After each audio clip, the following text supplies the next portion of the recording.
What's up, everybody? Hope I didn't scare you. Good morning from Rwanda. The sun is rising, and just wanted to give you a little bit of a sense of what I am blessed to be able to wake up to today.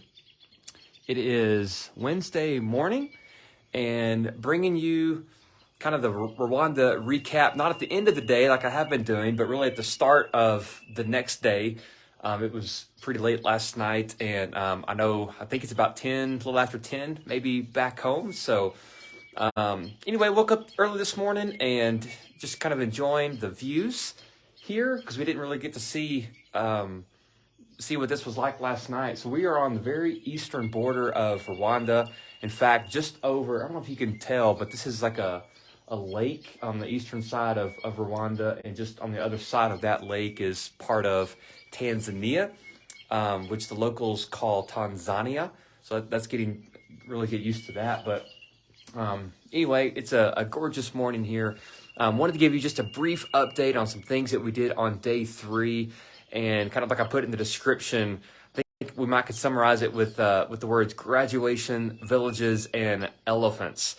Yes, we saw some elephants, more on that in just a second, but we started off the day able to go to a graduation of 90 women right at African New Life Church, and they had this program. It's a year-long program that they bring these ladies into, and they teach them just some real-life skills. Basically, there's two. One is a sewing skill, and the other is a beauty skill, or like hair, having your hair done and things like that. And so they take these ladies who really don't have the hope of a future. They don't have an opportunity to work, and so they bring them in and take care of them. They take care of their kids, give them some education on how to take care of your own children, and then they spend a year helping them develop skills, which was pretty neat because at the end, at graduation, they actually gave these women, like, if they were going through the sewing class, they gave them a sewing kit, like an actual sewing machine. If they went through the beauty class, they gave them a beauty kit to be able to go and do people's hair.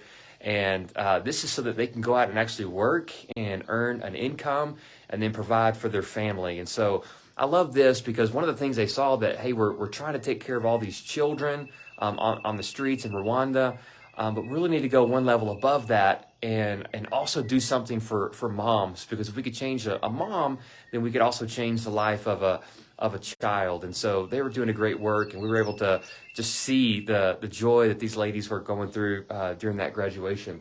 After that, around lunchtime, is when we left Kigali, the capital here in Rwanda, and headed out east, going through just kind of village after village after village. I think we stopped at 4 different villages, and so we would drive through this village, and there's people everywhere, people just walking down the streets, and we would pull into this almost like a campus. We'd come through this gate, and they were all pretty much identical. So we'd walk in, and we'd be greeted by a headmaster. This was like the principal of the school, a pastor, and then kind of the director of the child sponsorship program.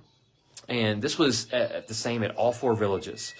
And so what they would do at each of these villages on these campuses, they would have a director of school. And so they're educating these children. They would have a pastor. This is where they would plant a church. In fact, one of the churches is in a week-long week of prayer. And so they were having a prayer service. So we were able to kind of stop in and see that. And so they're meeting the spiritual needs of not just the kids, but also their families, which I thought was just pretty special. Again, going back to that 2 hands of ministry that African New Life continues to talk about. There's a gospel hand, but then also a compassion hand, and they're very active in both. And then we got this tour the offices of the sponsorship. I haven't had my coffee yet, so still waking up today. Got to tour those sponsorships and just see how they're taking care of those kids and managing their health and their welfare as well. So that was a tremendous blessing. I've got some other videos and pictures that we'll show later, but at the end of the day, we kept driving east to the eastern border and pulled into really a natural preserve. And that's where we stayed at a hotel last night. And as we were coming in, there was these two cars just kind of stopped there. We're like, what's going on? And so we pulled up, and there was this like family of elephants just walking along the side of the road. And so we stopped and grabbed a few pictures of that. One was pretty close, and there were two others over here by a tree. They were like basically taking out that tree, then saw some baby elephants kind of hiding in the grass. And so pretty neat to see live elephants right here in Rwanda. So anyway, just wanted to come. Hey, Angela, thanks for saying hi. Hope y'all had a great, is it Tuesday that you're ending? Our Wednesday is starting. So I'll leave you just with the final view. I don't know if you can hear, there's some amazing birds chirping off in the background. And so, hey, God's been good to us on this trip. We're excited to see what day 4 holds for us. And we'll check in later. Adios.